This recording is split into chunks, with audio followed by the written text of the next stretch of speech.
HINTERLANDS by William Gibson. Originally published in the October 1981 issue of Omni magazine, republished in too many anthologies, collections, and magazines to mention, the most significant of which was its first appearance in a collection of the author's short stories called Burning Chrome in 1986. Read by Darrell T. Smith II for my channel, Quasar Spectra. Hinterlands. When Hiro hit the switch, I was dreaming of Paris, dreaming of wet, dark streets in winter. The pain came oscillating up from the floor of my skull, exploding behind my eyes in a wall of blue neon. I jackknifed up out of the mesh hammock, screaming. I always scream. I make a point of it. Feedback raged in my skull. The pain switch is an auxiliary circuit in the bone phone implant, patched directly into the pain centers, just the thing for cutting through a surrogate's barbiturate fog. It took a few seconds for my life to fall together, icebergs of biography looming through the fog. Who I was, where I was, what I was doing there, who was waking me. Hiro's voice came crackling into my head through the bone conduction implant. "Damn, Toby! Know what it does to my ears? You scream like that? Know how much I care about your ears, Dr. Nagashima? I care about them as much as... No time for the litany of love, boy. We've got business. But what is it with these 50 millivolt spike waves off your temporals, eh? Mixing something with the downers to give it a little color? Your EEG is screwed, Hiro. You're crazy. I just want my sleep." I collapsed into the hammock and tried to pull the darkness over me, but his voice was still there. "Sorry, my man, but you're working today. We got a ship back an hour ago. Airlock gang are out there right now sawing the reaction engine off, so she'll just about fit through the door." "Who is it?" "Lenny Hoffmannsthal, Toby, physical chemist, citizen of the Federal Republic of Germany." He waited until I quit groaning. "It's a confirmed meat shot." Lovely workaday terminology we've developed out here. He meant a returning ship with active medical telemetry. Contents: 1 body, warm. Psychological status as yet unconfirmed. I shut my eyes and swung there in the dark. "Looks like you're her surrogate, Toby.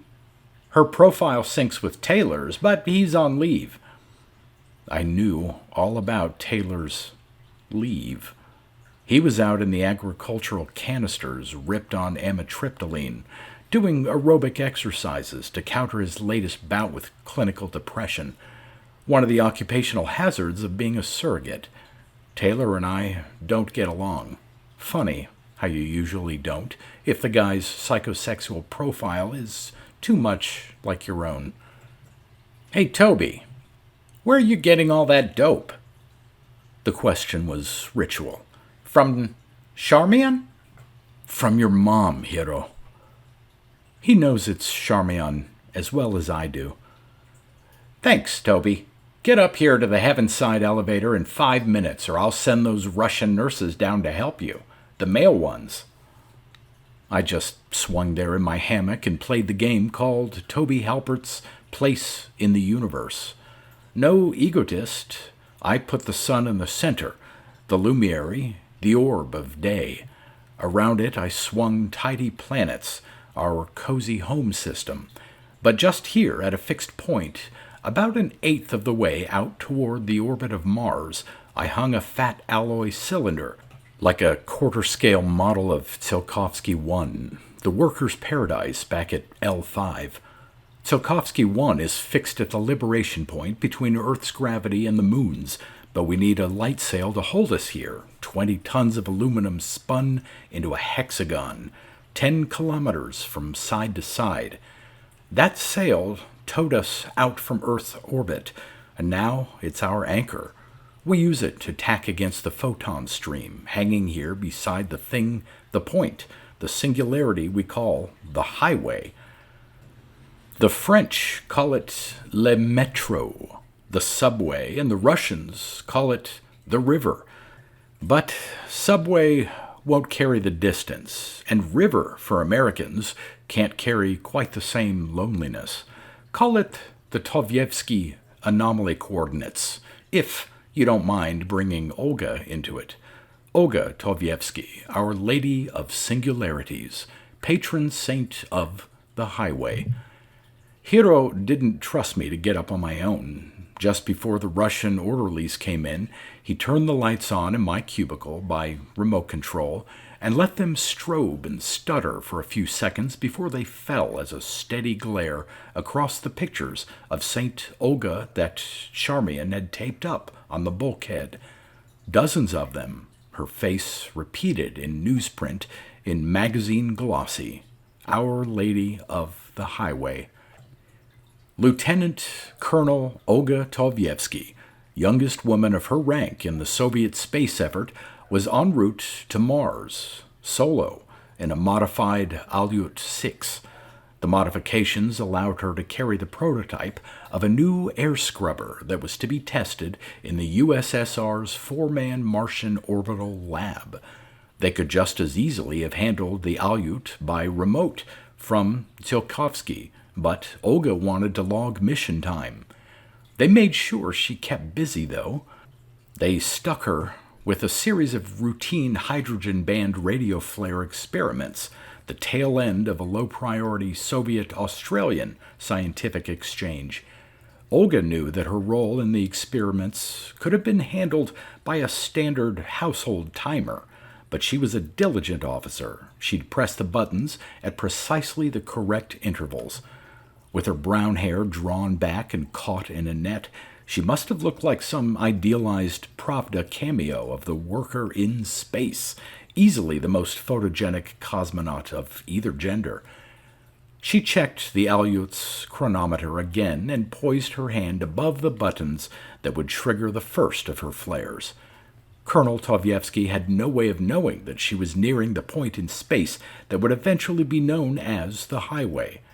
As she punched the 6-button triggering sequence, the Alyut crossed those final kilometers and emitted the flare, a sustained burst of radio energy at 1420 megahertz, broadcast frequency of the hydrogen atom. Tsiolkovsky's radio telescope was tracking, relaying the signal to geosynchronous comstats that bounced it down to stations in the southern Urals and New South Wales. For 3.8 seconds, the Alyut's radio image was obscured by the afterimage of the flare. When the afterimage faded from Earth's monitor screens, the Alyut was gone. In the Urals, a middle-aged Georgian technician bit through the stem of his favorite meerschaum. In New South Wales, a young physicist began to slam the side of his monitor like an enraged pinball finalist protesting tilt. The elevator that waited to take me up to heaven looked like Hollywood's best shot at a Bauhaus mummy case, a narrow, upright sarcophagus with a clear acrylic lid. Behind it, rows of identical consoles receded like a textbook illustration of vanishing perspective. The usual crowd of technicians in yellow paper clown suits were milling purposefully around. I spotted Hiro in blue denim, his pearl-buttoned cowboy shirt open over a faded UCLA sweatshirt. Engrossed in the figures cascading down the face of a monitor screen, he didn't notice me. Neither did anyone else. So I just stood there and stared up at the ceiling, at the bottom of the floor of heaven. It didn't look like much. Our fat cylinder is actually 2 cylinders, one inside the other. Down here, in the outer one, we make our own down, with axial rotation are all the more mundane aspects of our operation. Dormitories, cafeterias, the airlock deck, where we haul in returning boats, communications and wards, where I'm careful never to go. Heaven The inner cylinder, the unlikely green heart of this place, is the ripe Disney dream of homecoming, the ravenous ear of an information-hungry global economy. A constant stream of raw data goes pulsing home to Earth, a flood of rumors, whispers, hints of transgalactic traffic. I used to lie rigid in my hammock and feel the pressure of all those data, feeling them snaking through the lines I imagined behind the bulkhead, lines like sinews, strapped and bulging, ready to spasm, ready to crush me. Then Charmian moved in with me, and after I told her about the fear, she made magic against it and put up her icons of St. Olga, and the pressure receded, fell away. "Patching you in with a translator, Toby. You may need German this morning." His voice was sand in my skull, a dry modulation of static. "Hillary—" "Online, Dr. Nagashima," said a BBC voice, clear as ice crystal. "You do have French, do you, Toby? Hofmannsthal has French and English." "You stay the hell out of my hair, Hillary. Speak when you're bloody spoken to. Got it?" Her silence became another layer in the complex, continual sizzle of static. Hiro shot me a dirty look across 24 consoles. I grinned. It was starting to happen. The elation, the adrenaline rush. I could feel it through the last wisps of barbiturate. A kid with a surfer's smooth blonde face was helping me into a jumpsuit. It smelled. It was new old, carefully battered, soaked with synthetic sweat and customized pheromones. Both sleeves were plastered from wrist to shoulder with embroidered patches, mostly corporate logos, subsidiary backers of an imaginary highway expedition, with the main backer's much larger trademark stitched across my shoulders, the firm that was supposed to have sent Halpert, Toby, out to his rendezvous with the stars. At least my name was real, embroidered in scarlet nylon capitals just above my heart. The surfer boy had the kind of standard-issue good looks I associate with junior partners in the CIA, but his name tape said Nevsky and repeated itself in Cyrillic. KGB, then. He was no Tsolnik. He didn't have that loose-jointed style conferred by 20 years in the L5 habitat. The kid was pure Moscow, a polite clipboard ticker who probably knew 8 ways to kill with a rolled newspaper. Now we began the ritual of drugs and pockets. He tucked a micro-syringe, loaded with one of the new euphora hallucinogens, into the pocket of my left wrist, took a step back, then ticked it off on his clipboard. The printed outline of a jumpsuited surrogate on his special pad looked like a handgun target. He took a 5-gram vial of opium from the case he wore chained to his waist and found the pocket for that. Tick. 14 pockets. The cocaine was last. Hiro came over just as the Russian was finishing. "Maybe she has some hard data, Toby. She's a physical chemist, remember?" It was strange to hear him acoustically, not as bone vibration from the implant. "Everything's hard up there, Hiro." "Don't I know it?" He was feeling it too, that special buzz. We couldn't quite seem to make eye contact. Before the awkwardness could deepen, he turned and gave one of the yellow clowns the thumbs up. 2 of them helped me into the Bauhaus coffin and stepped back as the lid hissed down like a giant's faceplate. I began my ascent to heaven and the homecoming of a stranger named Lenny Hofmannsthal. A short trip, but it seems to take forever. Olga, who was our first hitchhiker, the first one to stick out her thumb on the wavelength of hydrogen, made it home in 2 years. At Turatum in Kazakhstan, one gray winter morning, they recorded her return on 18 centimeters of magnetic tape. If a religious man, one with a background in film technology, had been watching the point in space where her Alyut had vanished 2 years before, it might have seemed to him that God had butt-spliced footage of empty space with footage of Olga's ship. She blipped back into our space-time like some amateur's atrocious special effect. A week later, and they might never have reached her in time, Earth would have spun on its way and left her drifting toward the sun. 53 hours after her return, a nervous volunteer named Kurtz, wearing an armored worksuit, climbed through the Alyut's hatch. He was an East German specialist in space medicine, and American cigarettes were his secret vice. He wanted one very badly as he negotiated the airlock, wedged his way past a rectangular mass of air scrubber core, and chinned his helmet lights. The Alyut, even after 2 years, seemed to be full of breathable air.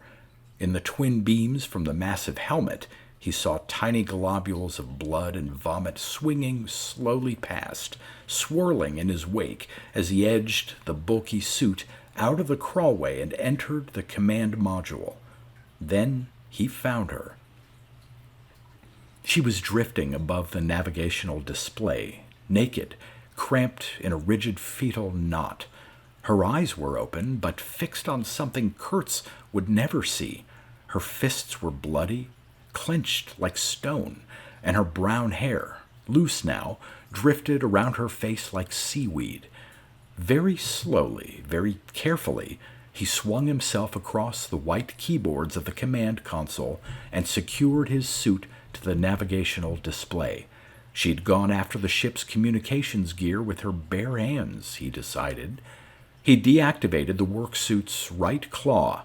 It unfolded automatically like 2 pairs of vice grip pliers, pretending they were a flower. He extended his hand, still sealed in a pressurized gray surgical glove. Then, as gently as he could, he pried open the fingers of her left hand. Nothing. But when he opened her right fist, something spun free and tumbled in slow motion a few centimeters from the synthetic quartz of his faceplate. It looked like a seashell. Olga came home, but she never came back to life behind those blue eyes. They tried, of course, but the more they tried, the more tenuous she became. And in their hunger to know, they spread her thinner and thinner until she came, in her martyrdom, to fill whole libraries with frozen aisles of precious relics.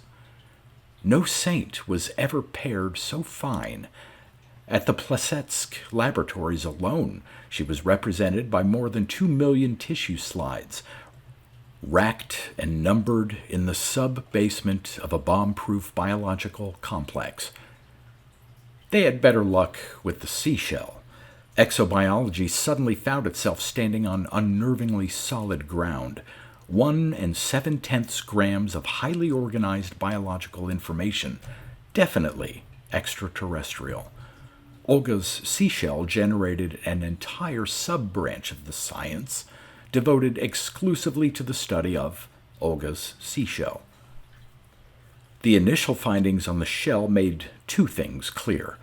It was the product of no known terrestrial biosphere, and as there were no other known biospheres in the solar system, it had come from another star. Olga had either visited the place of its origin or come into contact, however distantly, with something that was, or once had been, capable of making the trip. They sent a Major Grosch out to the Tovjevsky coordinates in a specially fitted Alyut 9. Another ship followed him. He was on the last of his 20 hydrogen flares when his ship vanished. They recorded his departure and waited. 234 days later, he returned. In the meantime, they had probed the area constantly, desperate for anything that might become the specific anomaly, the irritant around which a theory might grow. There was nothing, only Gross's ship tumbling out of control. He committed suicide before they could reach him, the highway's second victim. When they towed the Alyut back to Tsiolkovsky, they found that the elaborate recording gear was blank. All of it was in perfect working order. None of it had functioned. Grosz was flash frozen and put on the first shuttle down to Plesetsk, where bulldozers were already excavating for a new sub-basement. 3 years later, the morning after they lost their seventh cosmonaut, a telephone rang in Moscow. The caller introduced himself. He was the director of the Central Intelligence Agency of the United States of America. He was authorized, he said, to make a certain offer. Under certain very specific conditions, the Soviet Union might avail itself of the best minds in Western psychiatry. It was the understanding of his agency, he continued, that such help might currently be very welcome. His Russian was excellent. The bone phone static was a subliminal sandstorm. The elevator slid up into its narrow shaft through the floor of heaven. I counted blue lights at 2-meter intervals. After the fifth light, darkness and cessation. Hidden in the hollow command console of the dummy highway boat, I waited in the elevator like the secret behind the gimmicked bookcase in a children's mystery story. The boat was a prop, a set piece, like the Bavarian cottage glued to the plaster Alp in some amusement park. A nice touch, but one that wasn't quite necessary. If the returnees accept us at all, they take us for granted. Our cover stories and props don't seem to make much difference. "All clear," Hiro said. "No customers hanging around." I reflexively massaged the scar behind my left ear where they'd gone in to plant the bone phone. The side of the dummy console swung open and let in the gray dawn light of heaven. The fake boat's interior was familiar and strange at the same time, like your own apartment when you haven't seen it for a week. One of those new Brazilian vines had snaked its way across the left viewport since my last time up, but that seemed to be the only change in the whole scene. Big fights over those vines at the biotecture meetings, American ecologists screaming about possible nitrogen shortfalls. The Russians have been touchy about biodesign ever since they had to borrow Americans to help them with the biotic program back at Tsiolkovsky 1. Nasty problem with the rot eating the hydroponic wheat. All that superfine Soviet engineering, and they still couldn't establish a functional ecosystem. Doesn't help that that initial debacle paved the way for us to be out here with them now. It irritates them, so they insist on the Brazilian vines. Whatever. Anything that gives them a chance to argue. But I like those vines. The leaves are heart-shaped, and if you rub one between your hands, it smells like cinnamon. I stood at the port and watched the clearing take shape as reflected sunlight entered heaven. Heaven runs on Greenwich Standard. Big mylar mirrors were swiveling somewhere out in bright vacuum, on schedule of a Greenwich Standard dawn. The recorded bird songs began back in the trees. Birds have a very hard time in the absence of true gravity. We can't have real ones because they go crazy trying to make do with centrifugal force. The first time you see it, heaven lives up to its name, lush and cool and bright, the long grass dappled with wildflowers. It helps if you don't know that most of the trees are artificial, or the amount of care required to maintain something like the optimal balance between blue-green algae and diatom algae in the ponds. Charmian says she expects Bambi to come gamboling out of the woods, and Hiro claims he knows exactly how many Disney engineers were sworn to secrecy under the National Security Act. "We're getting fragments from Hofmannsthal," Hiro said. He might almost have been talking to himself. The handler-surrogate gestalt was going into effect, and soon we'd cease to be aware of each other. The adrenaline edge was tapering off. "Nothing very coherent. Shona Machina Something? Beautiful machine. Hillary thinks she sounds pretty calm, but right out of it.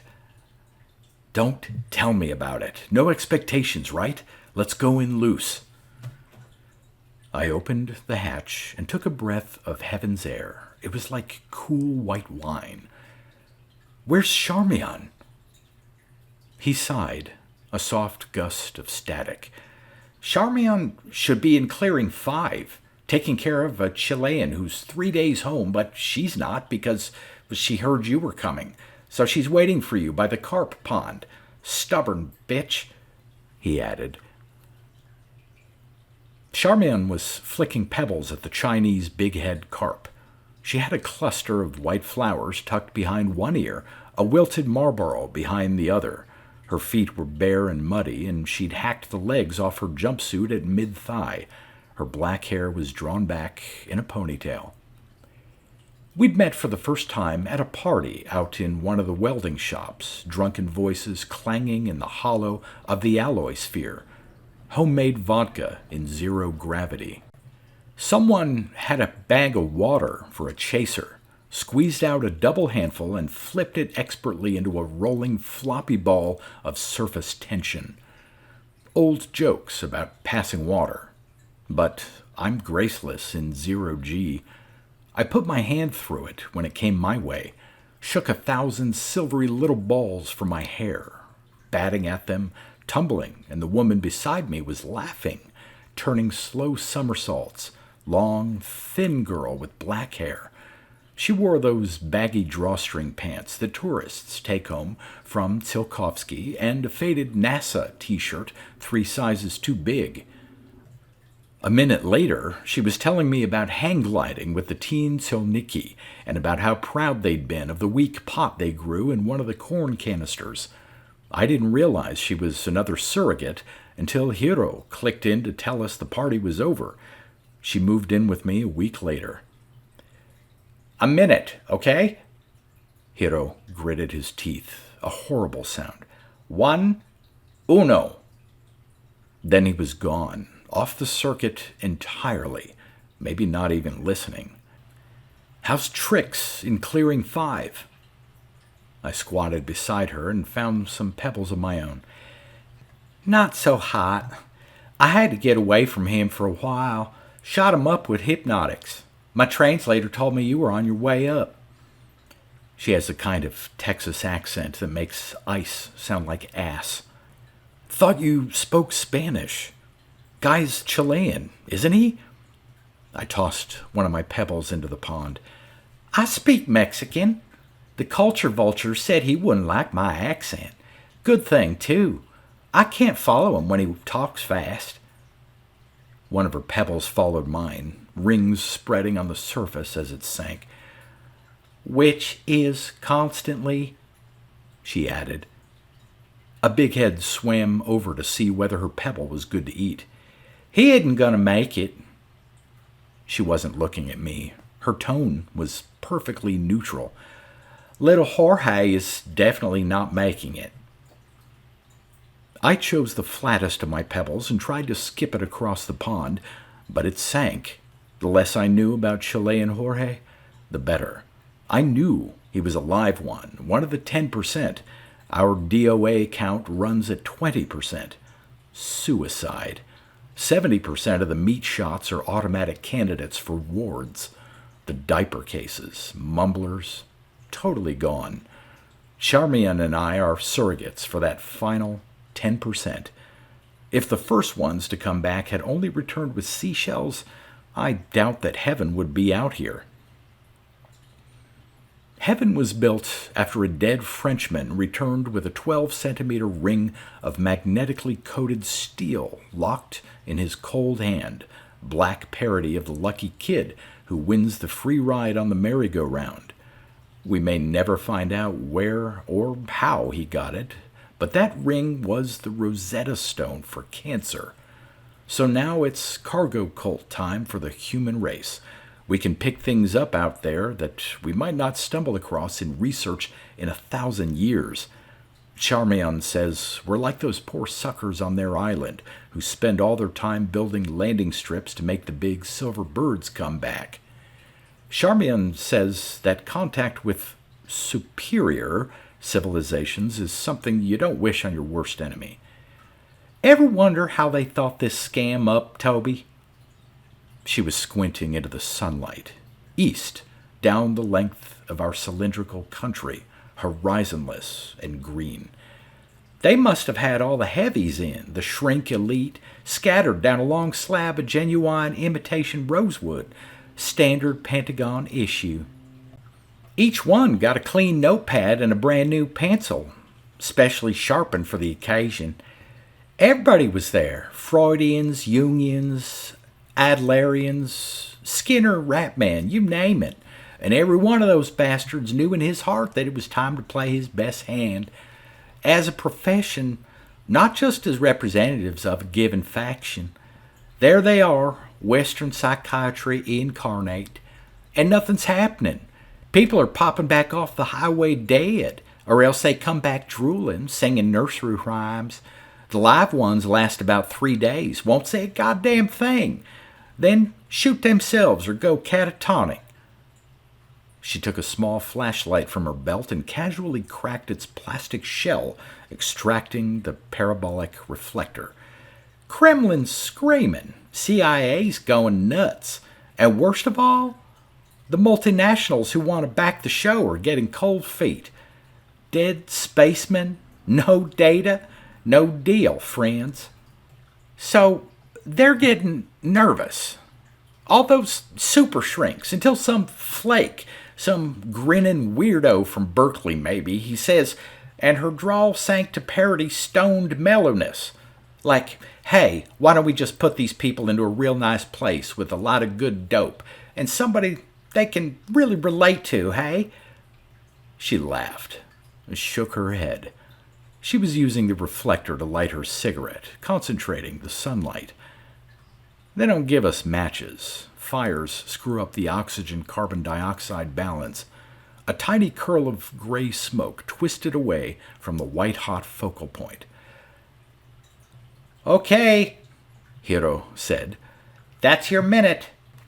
I checked my watch. It was more like 3 minutes.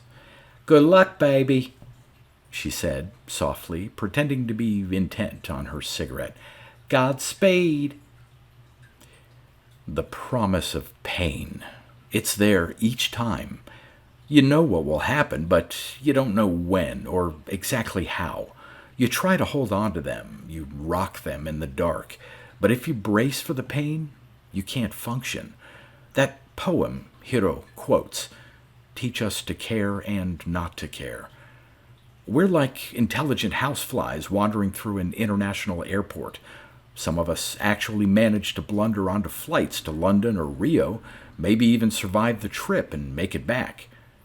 Hey, say the other flies, what's happening on the other side of that door? What do they know that we don't? At the edge of the highway, every human language unravels in your hands, except, perhaps, the language of the shaman, of the Kabbalist, the language of the mystic, intent on mapping hierarchies of demons, angels, saints. But the highway is governed by rules, and we've learned a few of them. That gives us something to cling to. Rule 1. One entity per ride. No teams, no couples. Rule 2. No artificial intelligences. Whatever's out there won't stop for a smart machine, at least not the kind we know how to build. Rule 3. Recording instruments are a waste of space. They always come back blank. Dozens of new schools of physics have sprung up in St. Olga's wake, even more bizarre and more elegant heresies, each one hoping to shoulder its way to the inside track. One by one, they all fall down.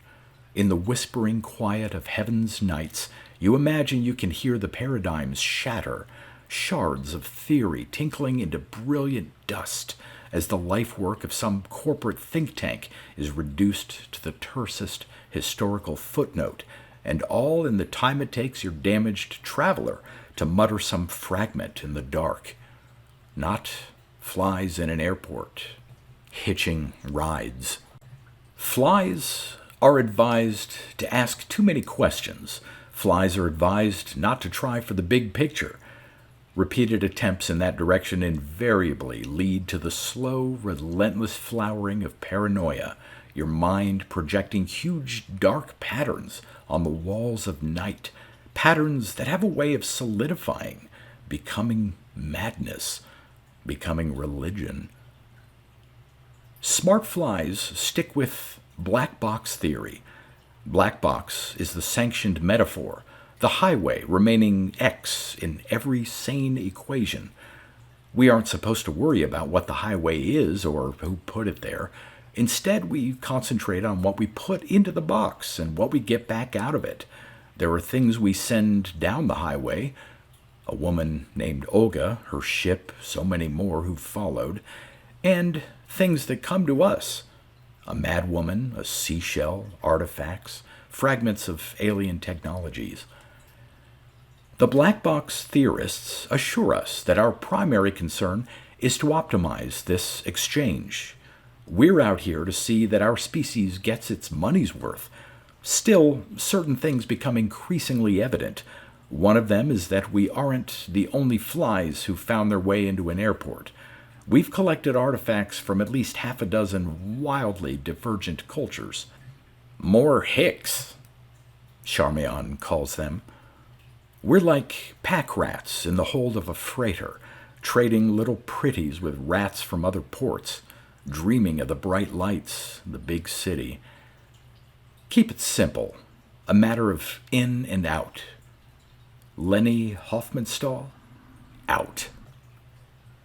We staged the homecoming of Leni Hofmannsthal in Clearing 3, also known as Elysium.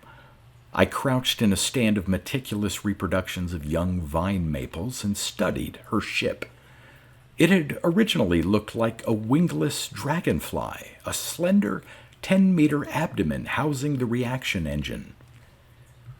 Now, with the engine removed, it looked like a matte white pupa, larval eye bulges stuffed with the traditional useless array of sensors and probes. It lay on a gentle rise in the center of the clearing, a specially designed hillock sculpted to support a variety of vessel formats. The newer boats are smaller, like Grand Prix washing machines, minimalist pods with no pretense to being exploratory vessels. Modules for meat shots. "I don't like it," Hiro said. "I don't like this one. It doesn't feel right." He might have been talking to himself. He might almost have been me talking to myself, which meant the handler surrogate gestalt was almost operational. Locked into my role, I'm no longer the point man for Heaven's hungry ear, a specialized probe radio-linked with an even more specialized psychiatrist. When the gestalt clicks, Hiro and I meld into something else, something we can never admit to each other. Not when it isn't happening. Our relationship would give a classical Freudian nightmares, but I knew that he was right. Something felt terribly wrong this time. The clearing was roughly circular. It had to be. It was actually a 15-meter round cut through the floor of heaven, a circular elevator disguised as an alpine mini-meadow. They'd sawed Lenny's engine off, hauled her boat into the outer cylinder, lowered the clearing to the airlock deck, then lifted her to heaven on a giant pie plate landscaped with grass and wildflowers. They'd blanked her sensors with broadcast overrides and sealed her ports and hatch. Heaven is supposed to be a surprise to the newly arrived. I found myself wondering whether Charmian was back with Jorge yet. Maybe she'd be cooking something for him, one of the fish we catch as they're released into our hands from cages on the pool bottoms. I imagined the smell of frying fish, closed my eyes, and imagined Charmian wading in the shallow water, bright drops beating on her thighs, long-legged girl in a fish pond in heaven. Move! Toby! In! Now! My skull rang with the volume. Training and the Gestalt reflex already had me halfway across the clearing. Goddamn! Goddamn! Goddamn! Hiro's mantra, and I knew it had managed to go all wrong then. Hillary the translator was a shrill undertone, BBC ice cracking as she rattled something out at top speed, something about anatomical charts. Hiro must have used the remotes to unseal the hatch, but he didn't wait for it to unscrew itself. He triggered 6 explosive bolts built into the hull and blew the whole hatch mechanism out intact. It barely missed me. I had instinctively swerved out of its way. Then I was scrambling up the boat's smooth side, grabbing for the honeycomb struts just inside the entranceway. The hatch mechanism had taken the alloy ladder with it, and I froze there, crouching in the smell of plastique from the bolts, because that was when the fear found me, really found me, for the first time. I'd felt it before, the fear, but only the fringes, the least edge. Now it was vast, the very hollow of night, an emptiness cold and implacable. It was last words, deep space, every long goodbye in the history of our species. It made me cringe, whining. I was shaking, groveling, crying. They'd lecture us on it, warn us, try to explain it away as a kind of temporary agoraphobia endemic to our work. But we know what it is. Surrogates know, and handlers can't. No explanation has ever even come close. It's the fear. It's the long finger of big night, the darkness that feeds the muttering damned to the gentle white maw of wards. Olga knew it first, Saint Olga. She tried to hide us from it, clawing at her radio gear, bloodying her hands to destroy her ship's broadcast capacity, praying Earth would lose her, let her die. Hiro was frantic, but he must have understood, and he knew what to do. He hit me with the pain switch, hard, over and over like a cattle prod. He drove me into the boat. He drove me through the fear. Beyond the fear, there was room, silence, and a stranger's smell, a woman's. The cramped module was worn, almost home-like, the tired plastic of the acceleration couch patched with peeling strips of silver tape, but it all seemed to mold itself around an absence. She wasn't there.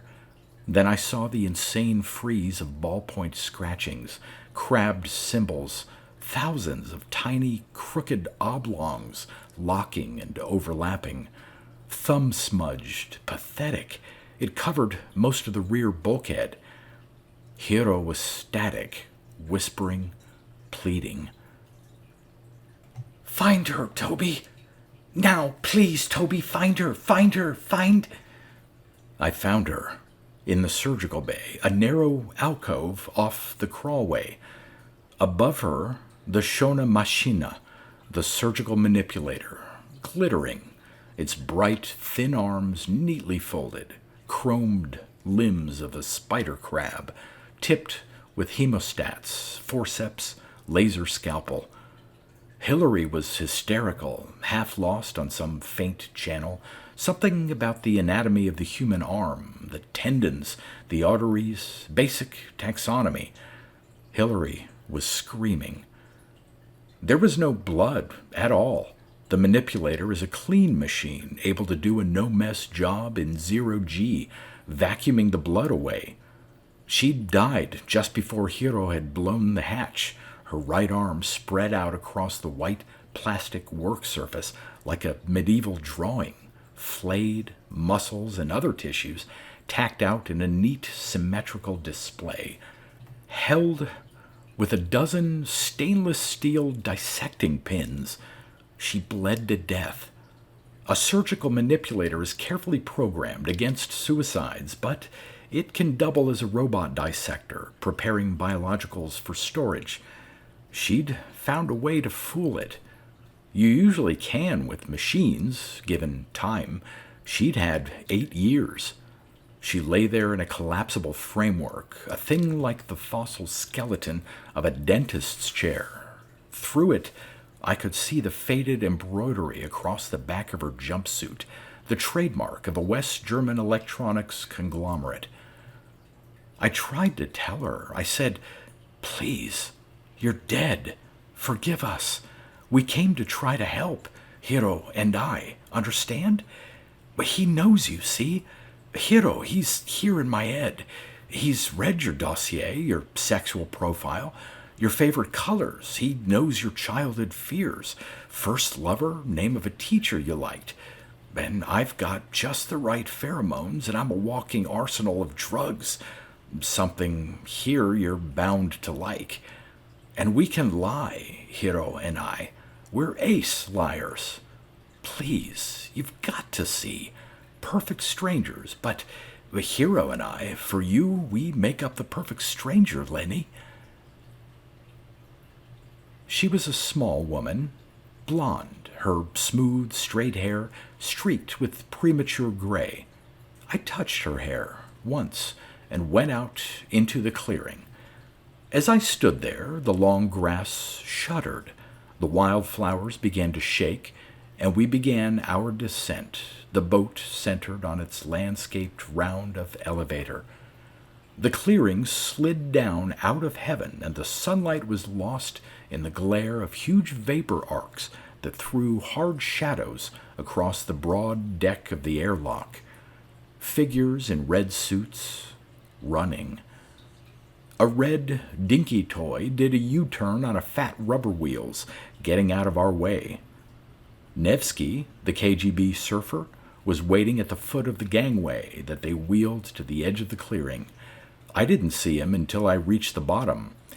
"I must take the drugs now, Mr. Halpert."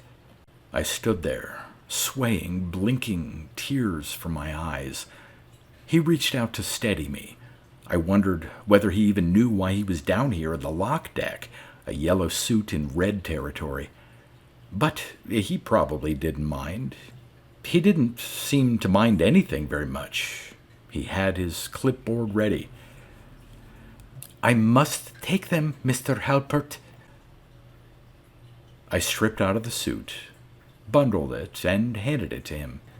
He stuffed it into a plastic Ziploc, put the Ziploc in a case manacled to his left wrist, and spun the combination. "Don't take them all at once, kid," I said. Then I fainted. Late that night, Charmian brought a special kind of darkness down to my cubicle, individual doses sealed in heavy foil. It was nothing like the darkness of big night, that sentient, hunting dark that waits to drag the hitchhikers down to wards, that dark that incubates the fear. It was a darkness like the shadows moving in the back seat of your parents' car on a rainy night when you're 5 years old, warm and secure. Charmian's a lot slicker than I am when it comes to getting past the clipboard tickers, the ones like Nevsky. I didn't ask her why she was back from heaven or what had happened to Jorge. She didn't ask me anything about Lenny. Hiro was gone, off the air entirely. I'd seen him at the debriefing that afternoon. As usual, our eyes didn't meet. It didn't matter. I knew he'd be back. It had been business as usual, really. A bad day in heaven, but it's never easy.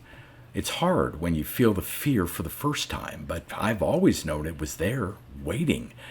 They talked about Lenny's diagrams and about her ballpoint sketches of molecular chains that shift on command, molecules that can function as switches, logic elements, even a kind of wiring built up in layers into a single, very large molecule, a very small computer. We'll probably never know what she met out there. We'll probably never know the details of the transaction. We might be sorry if we ever found out. We aren't the only hinterland tribe, the only ones looking for scraps. Damn Lenny, damn that Frenchman, damn all the ones who bring things home, who bring cancer cures, seashells, things without names who keep us here waiting, who fill wards, who bring us the fear. But cling to this dark, warm and close, to Charmian's slow breathing, to the rhythm of the sea. You get high enough out here, you'll hear the sea deep down behind the constant conch shell static of the bone phone. It's something we carry with us, no matter how far from home. Charmian stirred beside me, muttered a stranger's name, the name of some broken traveler long gone down towards. She holds the current record. She kept a man alive for 2 weeks, until he put his eyes out with his thumbs. She screamed all the way down, broke her nails on the elevator's plastic lid. Then they sedated her. We both have the drive, though, that special need, that freak dynamic that lets us keep going back to heaven. We both got it the same way, lay out there in our little boats for weeks, waiting for the highway to take us. And when our last flare was gone, we were hauled back here by tugs. Some people just aren't taken, and nobody knows why, and you'll never get a second chance. They say it's too expensive, but what they really mean, as they eye the bandages on your wrists, is that now you're too valuable, too much use to them as a potential surrogate. Don't worry about the suicide attempt, they'll tell you. Happens all the time. Perfectly understandable. Feeling of profound rejection. But I'd wanted to go. Wanted it so bad. Charmian, too. She tried with pills, but they worked on us, twisted us a little, aligned our drives, planted the bone phones, paired us with handlers. Olga must have known, must have seen it all. Somehow she was trying to keep us from finding our way out there, where she'd been. She knew that if we found her, we'd have to go. Even now, knowing what I know, I still want to go. I never will. But we can swing here in this dark that towers way above us, Charmian's hand in mine. Between our palms, the drug's torn foil wrapper, and St. Olga smiles out at us from the walls. You can feel her, all those prints from the same publicity shot, torn and taped across the walls of night, her white smile, forever.